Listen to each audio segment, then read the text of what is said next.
Did you know that everybody can contribute to EU policy making? The European Commission wants to write high-quality, evidence-based laws and policy proposals and be open and transparent about it. The Commission is always open to your opinion and starts listening before we pick up the pen to write a proposal. Citizens can always give their feedback, even after laws are in force. So how can you give the Commission your opinion? The EU Commission listens to you at every step of the policy-making cycle. So what does this consultation process look like? Let's take an example. In 2016, the Commission identified a gap in the EU rules on pensions. There were no common EU rules for consumers. So it wrote a roadmap outlining the issue and asked citizens to comment for a period of 4 weeks. Tom, an EU citizen with a personal interest in retirement savings, was very happy to share his experience, providing concrete ideas on how to solve the problem.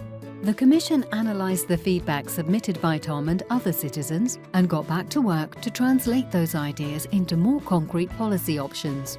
These options were then presented in a public consultation in the form of a simple online questionnaire open for 12 weeks.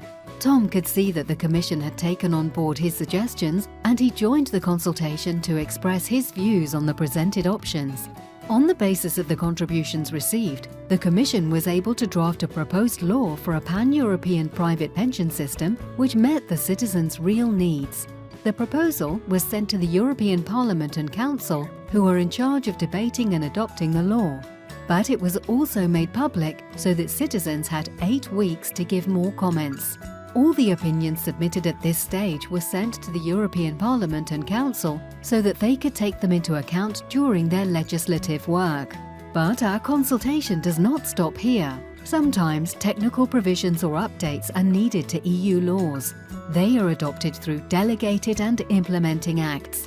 Citizens and stakeholders can also send their feedback on these draft texts for a period of 4 weeks. But what if you wanted to share an idea about a law that is already in force? Isn't that too late? No. On the contrary, we want to hear what works and what doesn't, and listen to suggestions on how laws can be improved so we can change them if need be. Therefore, anyone at any time can give feedback or share his or her ideas through Lighten the Load, a tool created for citizens to share their experiences on how laws affect their daily lives. The European Commission is always open to your opinions. So why don't you visit the Have Your Say portal and make your voice heard?